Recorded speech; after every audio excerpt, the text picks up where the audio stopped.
first of all, just welcome everyone. Thank you so much for being here, speakers and legislators and everyone. My name is Aiden White. I am an infant teacher at a family childcare in Amherst, and also starting a new infant program at a school in Northampton. So that's kind of where I'm coming from. I also wanted to make an announcement that there will be interpretation available. If Reed, you want to say anything about that quick before I go any further?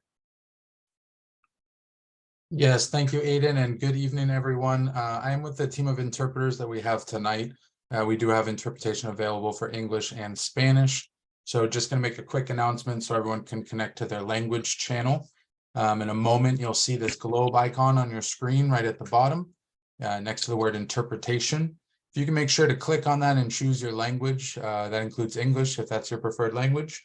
And if you've joined from a cell phone or a tablet tonight, there will be a 3 dots button right next to the word more. And from there, you'll see language interpretation as an option. I'm going to turn this over to Carla to make that announcement in Spanish, and then we'll get started. Muy buenas noches a todos. Mi nombre es Carla. Yo estoy con el equipo de interpretación. En esta noche tenemos servicios de interpretación en español.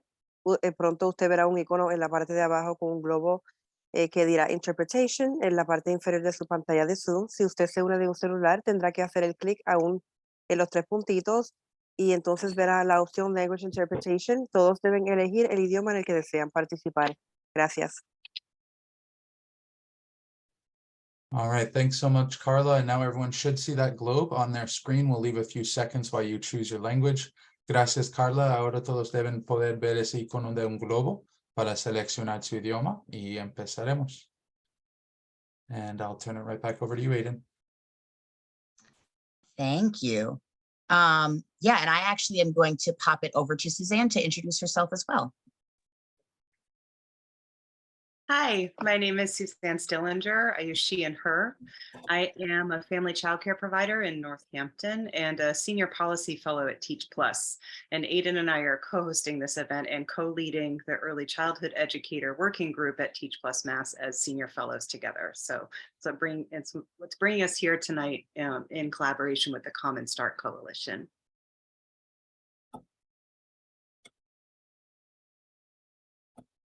All right. And Suzanne, did we want to introduce all the speakers right off the bat or wait until right before them? Okay. Great. Then we can jump right in to a little bit of an overview of our agenda tonight. So I'm going to give a little bit of context for the roundtable and talk a little bit about the Common Start and what, where we're at with that. And Suzanne will give a little overview of what a family childcare is, in case you don't know. And then we have 2 parent speakers that will be talking about their experience finding childcare for their young children, and 2 family childcare providers who will be talking about their experience running family childcares. We'll also hear from Marissa from Strategies for Children about pieces of the bill, the Common Start bill that relate directly to our stories, and we'll have a little bit of a panel discussion at the end with a bunch of questions from the audience and questions from us as well. So that's kind of where we are headed tonight. Yeah, so jumping right into giving a little bit of context about the Common Start. Common Start has been around for years.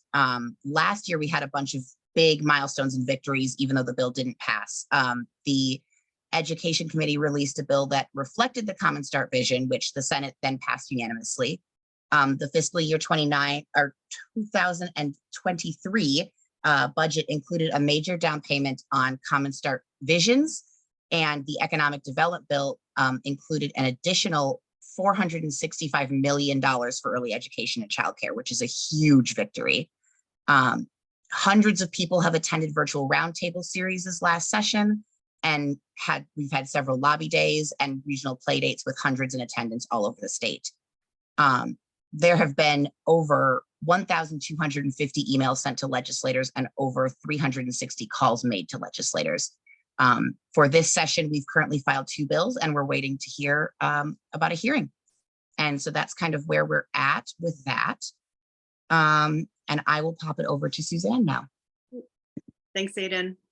I think that many in attendance are familiar with family childcare model, but just for those who are not, Family childcare providers operate throughout the state of Massachusetts and then carry a license to operate a small childcare within their home. My family childcare actually is an addition built on someone else's home, but usually it's folks operating out of their own home, and they only have to make small adjustments to their living space to open a small business at home. The license it. Pause for that. They serve typically birth to age 5, but mixed age licenses exist as well. And the teacher-child ratios at family childcare are typically lower than center-based care providers. So I just wanted to provide a little context for some of what we're talking about tonight. And I'll pass it back to Aiden. Perfect. Yeah, so we're going to jump right into our first speaker, Ebony. Ebony is the parent of a 4-year-old currently in a family childcare, and we're going to, let her talk about her experience finding childcare and what that means for her family. So I'll pop it right over to you. Thanks, Aiden. Just want to make sure I'm unmuted. Everybody can hear me. My name is Ebony Rafus Brenning. I use she, her pronouns. I, as Aiden mentioned, am the mother of a 4-year-old named Reese. We live in Holyoke, but Reese attends New Village, formerly Farmhands, in Northampton. So we moved here when Reese was a year old, a year and 1 day old, to be exact. We moved the day after his birthday. And because I took a job at Amherst College, and I was lucky enough in my first couple of months of working at Amherst College to connect with a parent whose children were at New Village. And I expressed to my new colleague my concerns about putting my child in care because he had been home with me and my wife for his full year of life. And she recommended New Village. The pandemic started a couple months later. So we put that on hold for a little while, but then we did sign up for the wait list at New Village. And we were on the wait list for about a year before a spot opened up. We had a lot of concerns about Reese's care when he was 2.5 and first started at New Village, because we wanted to find a care facility or home that was diverse. I'm African American, my wife is white, so our child is biracial. He has 2 moms, and so we didn't want him to be the only child in his setting that had 2 moms or that was biracial or had parents who were in an interracial marriage. We also were worried about it being COVID safe because this is in the middle of COVID. So the fact that New Village was spending a lot of time outdoors, had a mask policy, that there were policies around who could be in the space at what time. There was testing every week. That really made us feel better. And of course, something that was affordable. During that time that we were on a wait list for New Village, Reese was diagnosed with autism.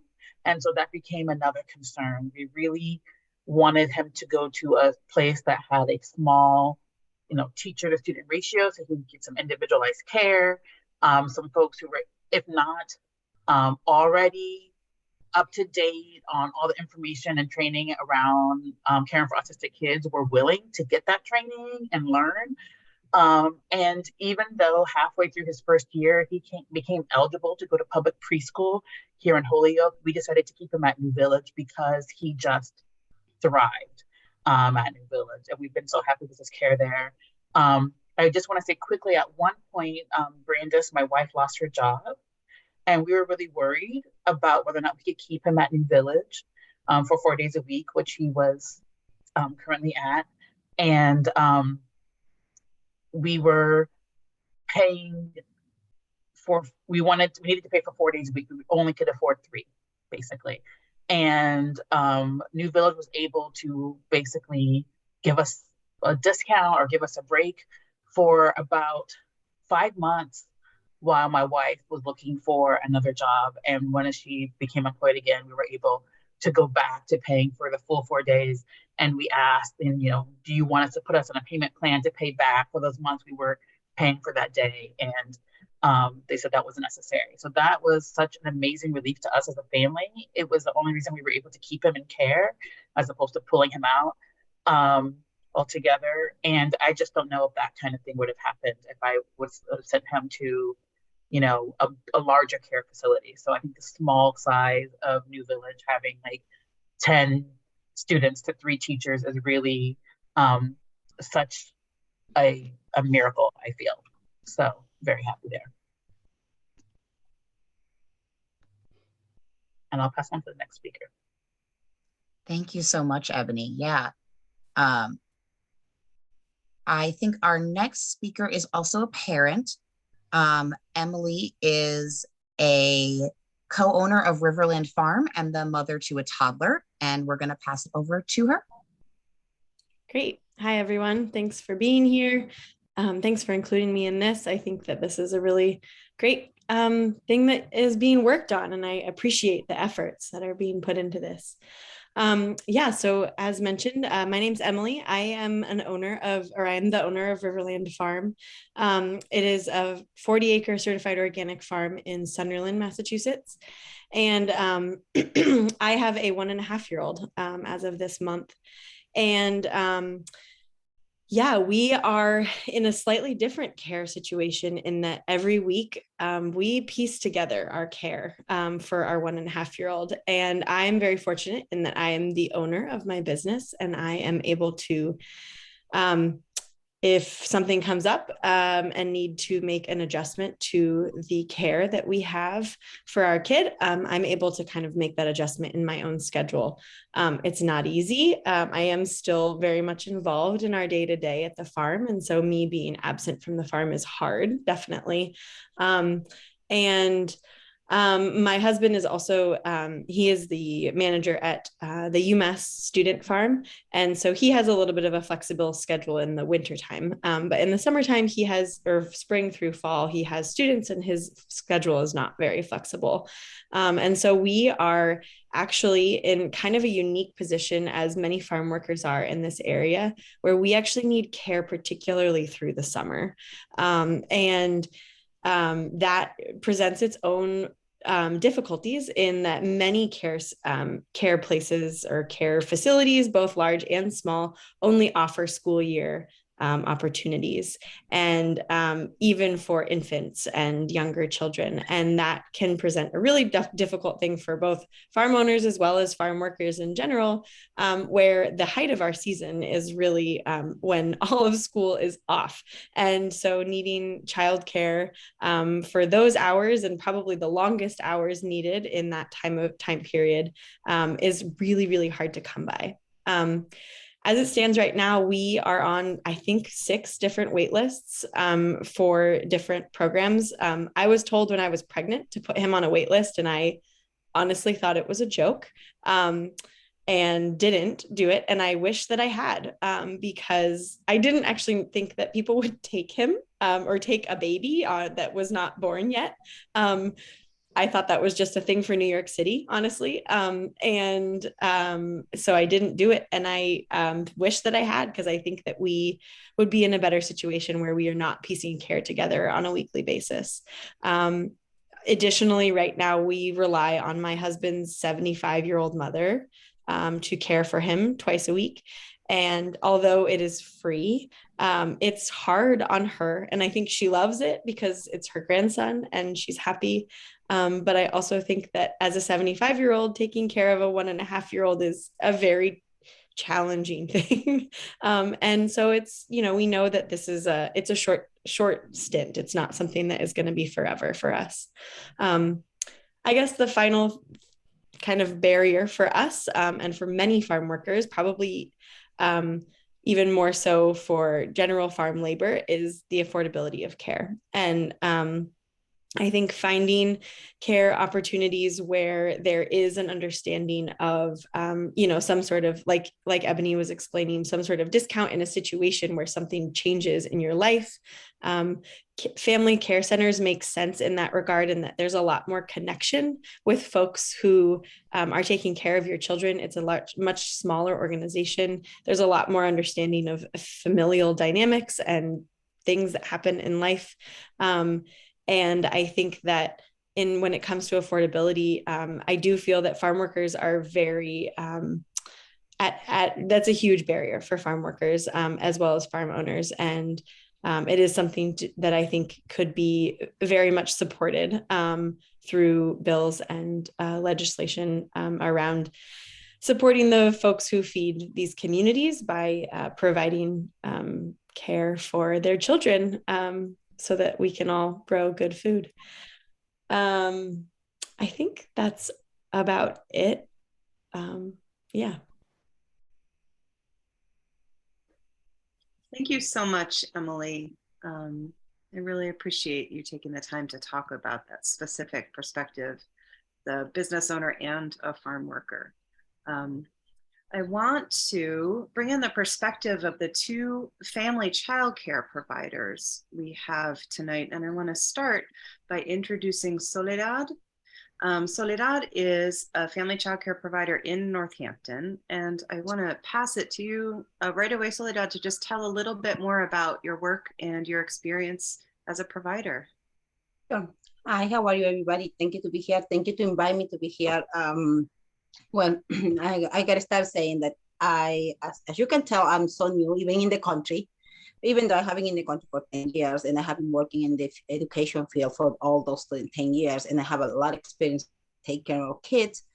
And when I moved to Northampton 4 years ago, I started working in the Northampton Public School, but was always my dream to have my own place where I can also do or teach the kids in other language, which is Spanish, which is my first language.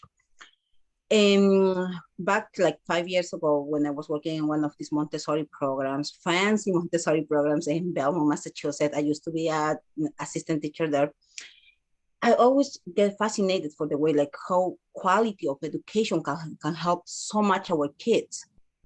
But that kind of stuck with me. But even though that time I knew like that kind of education can be really expensive, but my dream was always like, when I have my own place, I'm gonna give it such a good education and it's gonna be affordable for everybody.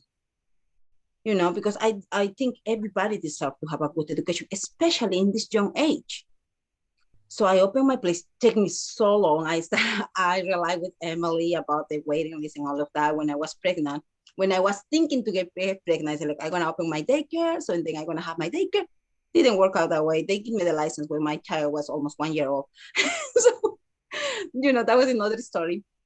So, but having my program was kind of, I found out many things like that they're not working right. You know, if I want to serve communities who cannot afford this kind of education, and then I cannot pay my I have 2 lead teachers in my program, but plus me, we are 3. But, and then if I work with kids who came with voucher or stuff like that, they doesn't cover the cost of these people because they also need to be paid.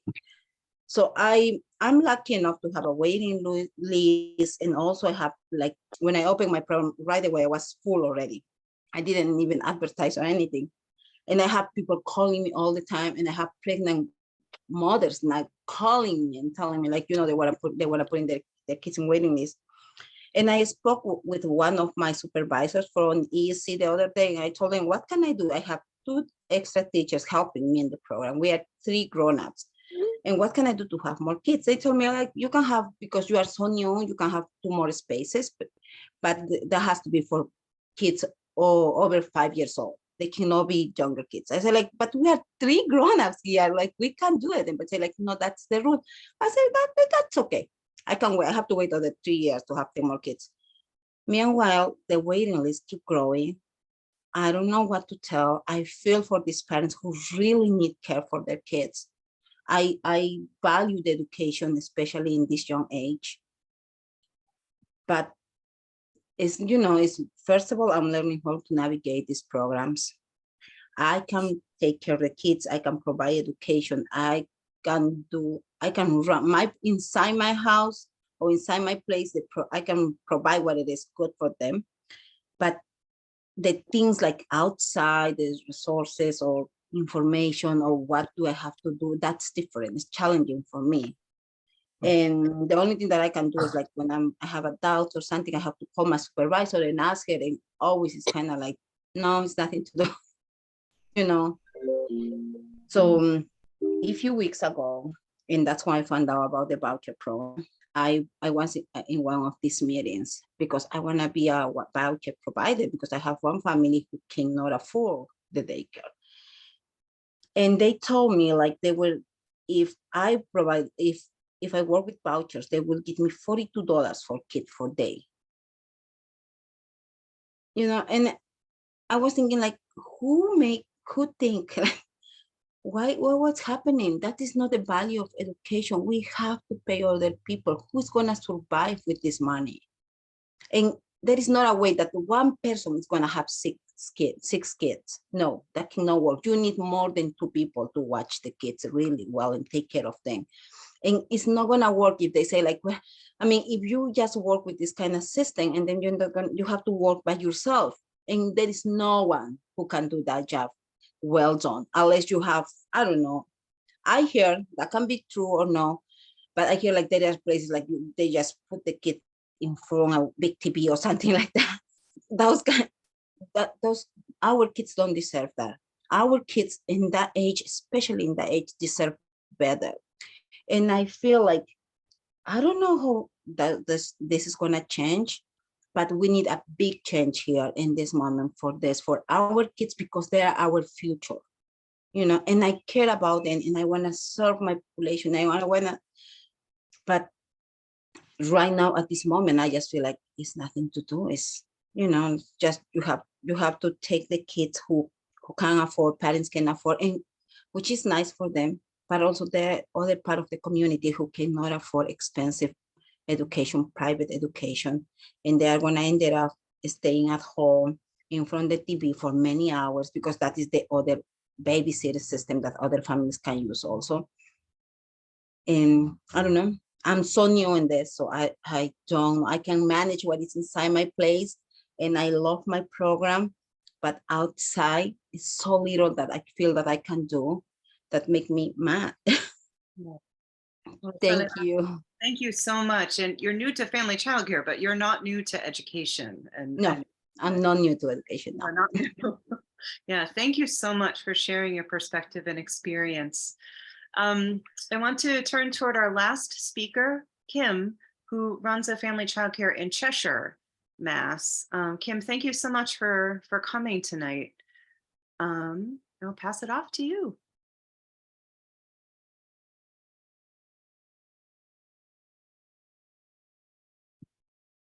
Oh, it looks like you're working on your audio, Kim. Hang on one sec. Maybe I can help. Let's see.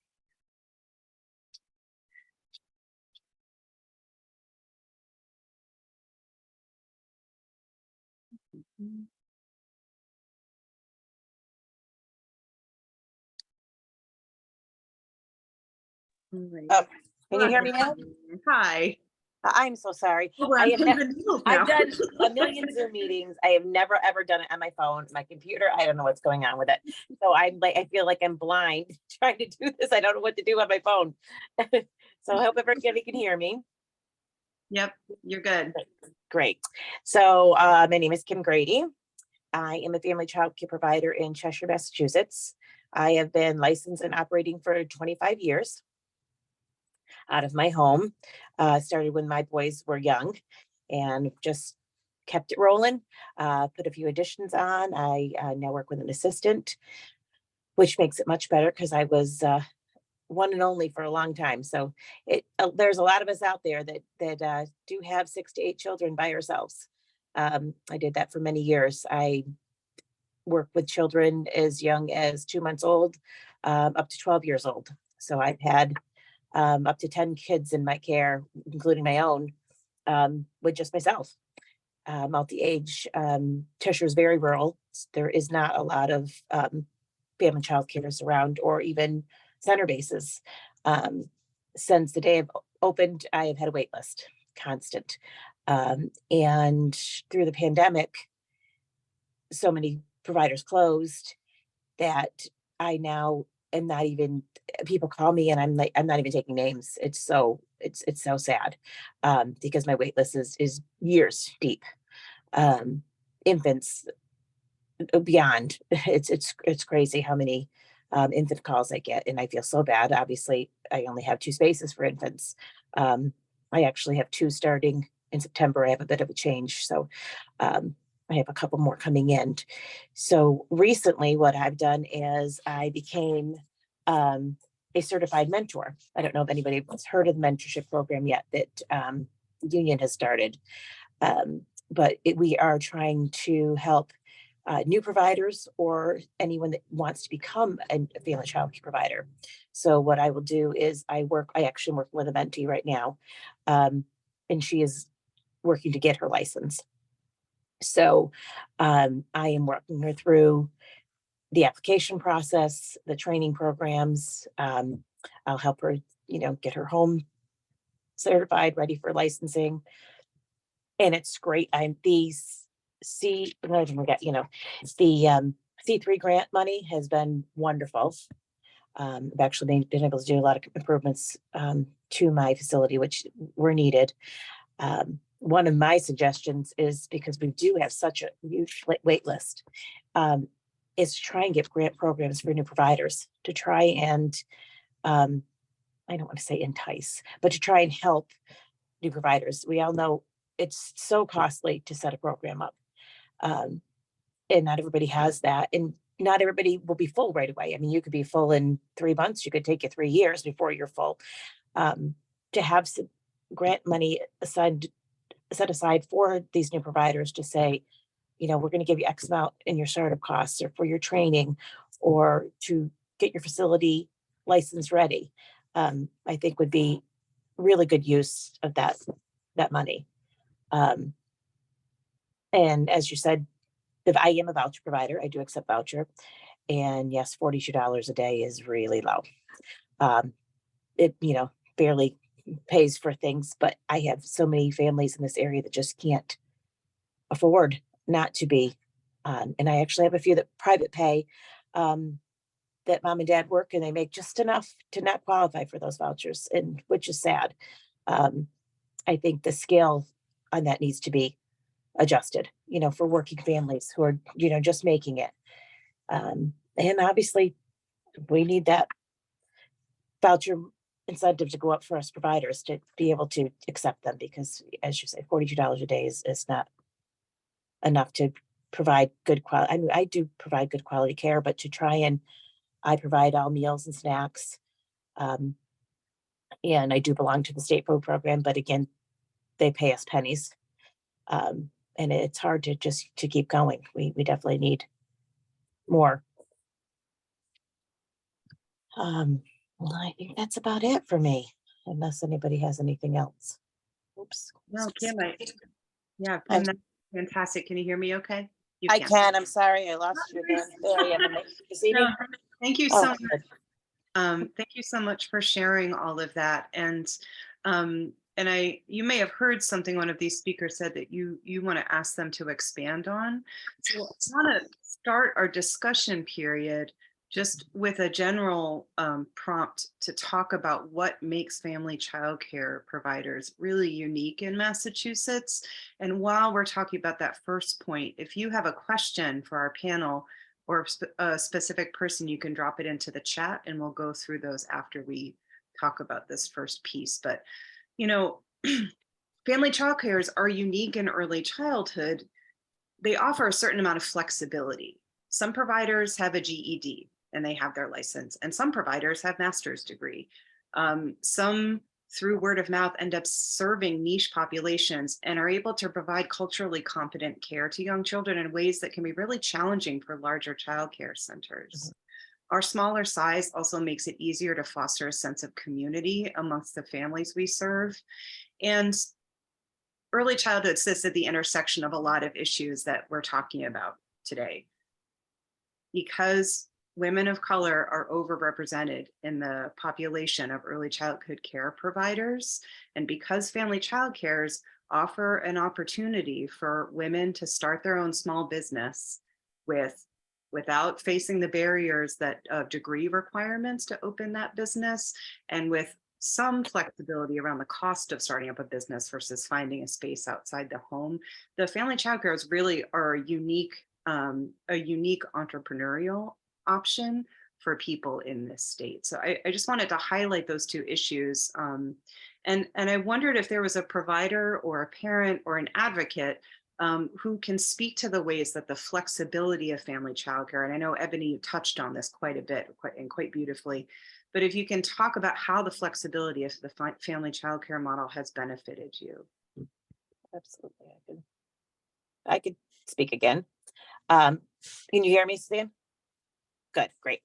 Well, I opened my family childcare. I worked for a center, but then when I was pregnant, I decided I didn't want to take my child to work with me. One day I decided I'm going to open my own family childcare. And had my second. It was a great way for me to be home with my children and have an income. Because then in the beginning, it was relatively easy. I didn't have a lot of money, but my kids were home and they had a playroom, and so their playroom was my daycare, and it really worked. And as I evolved, I loved it. So I went back to school. I now have my early education degree, and continued. I thought at one point maybe I'd get into the school system, but I love being home and writing my own curriculum and working with the children. I love the diversity. I love working with multi-age groups. Even being from a small rural area, like Ebony said, where, the diversity. I have single parents. I have divorced families. I have a family of two moms. I have, right, all different races, and it's been wonderful.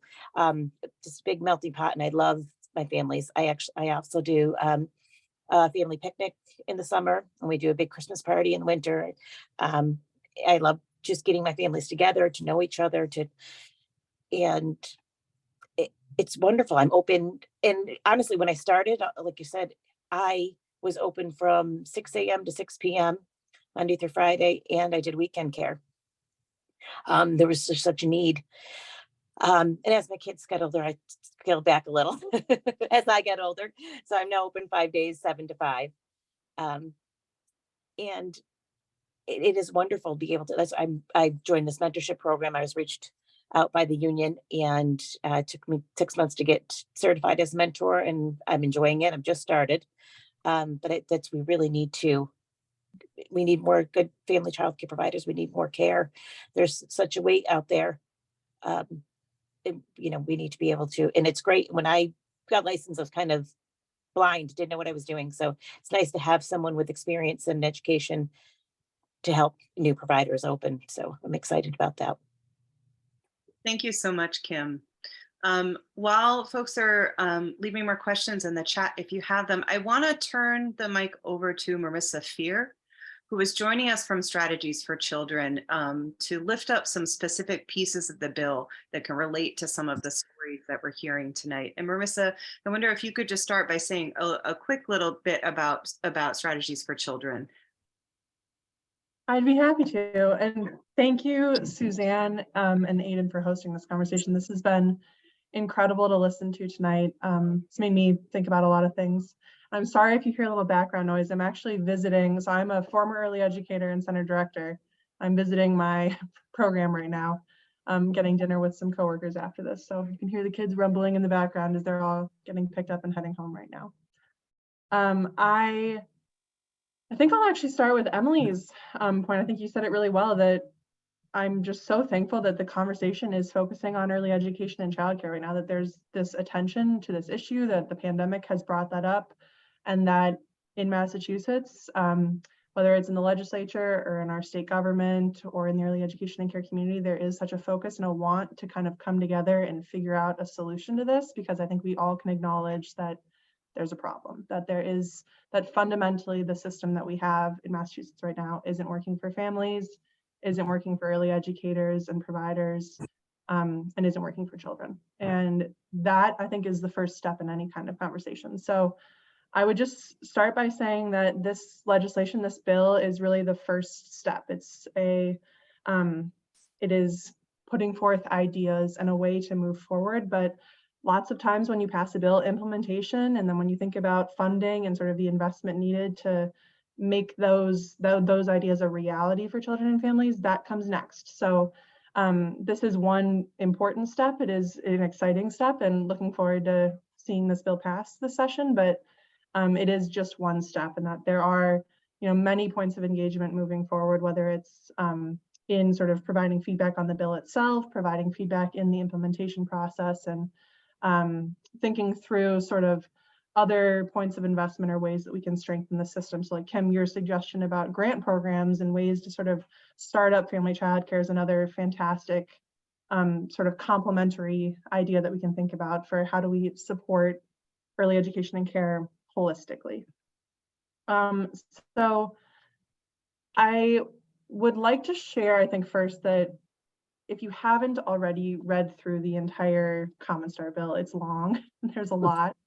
And it can be difficult to kind of go through all the different pieces. And Common Start has done a great job going through the legislation and providing some resources. And I'm just remembering now I'm supposed to provide some background on strategies. So Strategies for Children is a early education and childcare nonprofit based in Boston, but we have sort of a statewide focus on early education and care issues, policy, and advocacy. And we sit on the steering committee for Common Start. So we were involved in sort of the bill writing process and have been involved from the beginning of the coalition's start.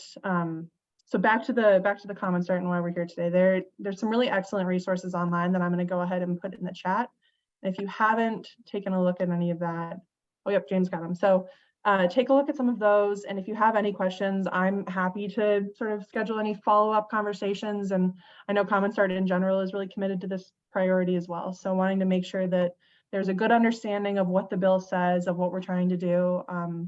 And in our time tonight, I'm sure I'm not going to be able to get to everything. So just want to offer that as well. But what I can say is that a lot of the things that I've heard elevated tonight, both from parents and from providers, are addressed by the bill. I think one of the themes that I'm hearing is just this challenge around availability of care, that we're seeing long wait lists, and that families are having a really difficult time accessing the care of their choosing. So family choice being an important part of that too, and that family child care in Massachusetts is such an asset, and we as the advocacy community and as sort of a state have a commitment to maintaining this mixed delivery system in Massachusetts, that we want to ensure that whatever we are creating going forward is a mixed delivery system. So we have center-based programs, we have family child care programs, we have public schools, out of school time care. When you think about faith-based providers, that there is just a variety, a range of program types in this state.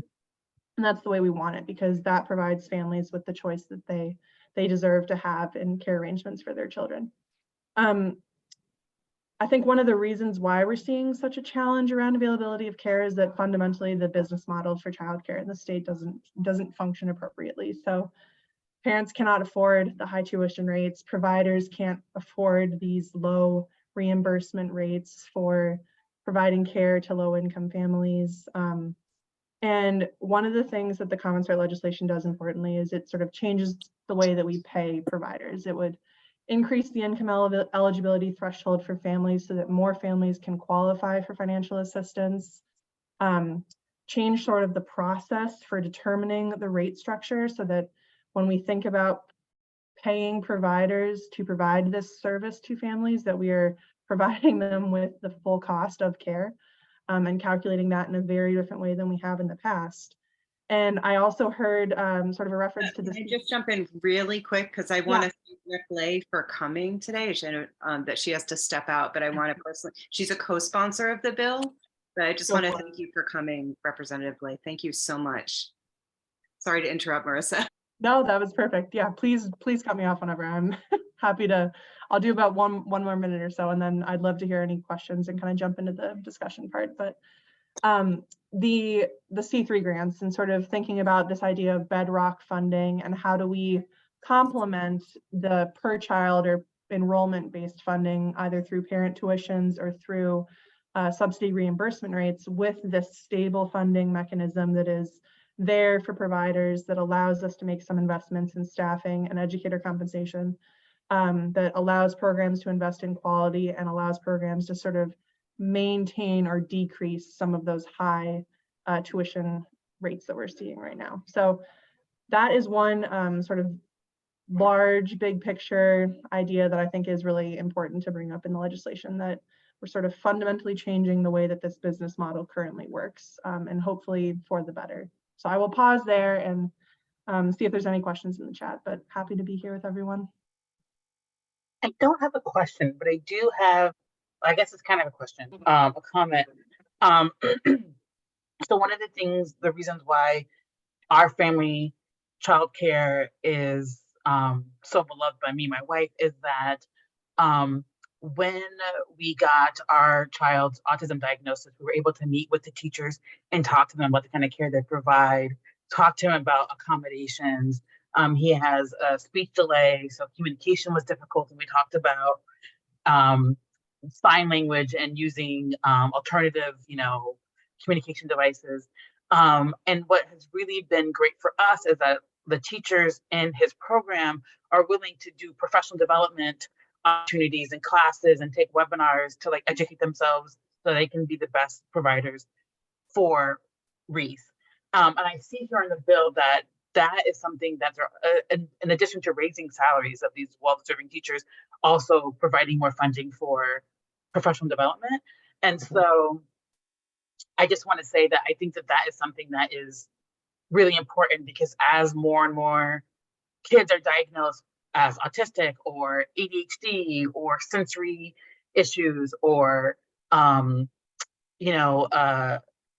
even, language processing disorders, I think that we need to continue to give teachers opportunity to be the best kind of care providers they can be for those students with unique needs.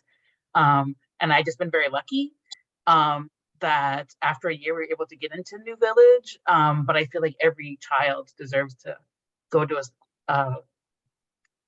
have care with people who have the abilities. I'm sure all teachers would want to, but to have the ability and the funds to get that extra professional development. Just wanted to add that.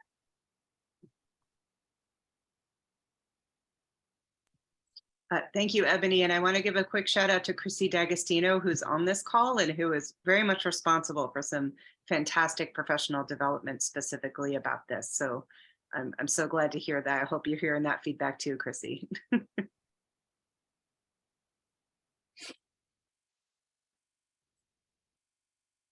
Eden, I think we have time for one question from our list, if you want to do that before we do some closing stuff. But I also just want to pause and make sure if anybody wants to jump in with a question, you are more than welcome to.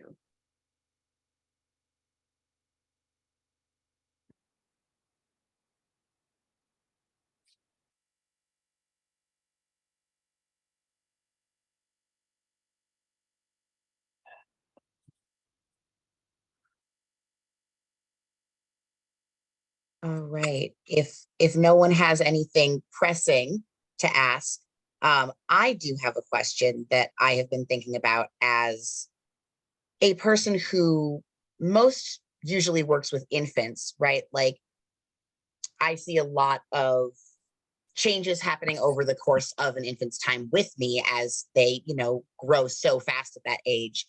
I wanted to hear from, families or providers about, do you notice any like major differences at older ages of your students that can be attributed to their early education in that way, especially surrounding family childcare and, the access to that?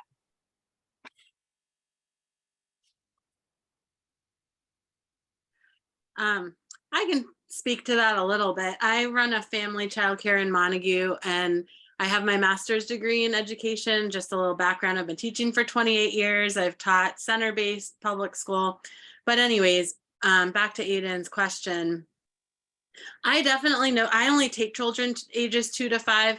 And when I have kids that have been with me from like 2 or 3 or younger 3, or when compared to kids that I have at 4, I definitely notice a difference that in a lot of their skills. I do. And it's not skills like academic skills. It's the social, emotional skills that I work really hard on, and the independent skills and the play skills and all those really super important things at this young age that bigger kids that come in that haven't had the experience of being with me for even that one extra year from 3 to 4, I do notice a difference. So just in my little experience in my 13 years as a provider in a family childcare, but 28 years teaching, I've noticed that.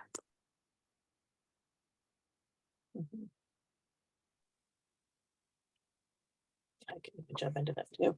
To add to that too, and I've been doing this for 25 years, is just having I'm very big on our schedule and routine, and just how when they've been with you from infant on, how they just learn so much about what's expected of them next and what we're doing next, and how they can sit in a circle. I get my little ones by 2 years old can sit in circle time in it, and I may take a 3-year-old in for the first time, and it could be to 4 before I could get them to sit in circle and participate, because they're just not used to that. And I have little ones as early as 15 months old that will sit and open books, and their attention span, I think, is so much greater too, because I've been in this education setting for so long. And my older ones love to help with the little ones. That's my favorite. One big family. I love it. Thank you, Kim. I'm noticing the time, and it's time for us to start the wrap up portion. And I'm going to start wrapping up by thanking Representatives Mindy Dome and Lindsay Sabadosa. Who else is still here? Representative Blay was here. Thank you. And Kristina Lecco, who works for Senator Markey. Thank you so much for making the time to come tonight. You are all, the 3 representatives here are already co-sponsors. I know Senator Markey is really strong on early childhood ed. You do not need convincing about the importance of the issue, but that you're showing up to listen and hear us is really, really important. We see you, and you know that we see us. So thank you for coming tonight. I want to thank James from the Common Start Coalition for starting this whole thing and putting it together and guiding me and Aiden as we started to put it together. And our speakers, Ebony and Emily, Soledad and Kim, thank you so much for sharing your personal experience. This has been better than I imagined it was going to be even, and I had really high hopes. Aiden, I want to pass it to you. Is there anything else you want to add before we say good night? I just want to also jump in and say, of course, thank you all for coming. And a specific huge thank you to Suzanne, who actually was the one to organize most of the speakers and things like that, as I was moving in the middle of this process. And so I want to acknowledge that she put a lot more labor into organizing this. That should be recognized. But other than that, I have nothing else.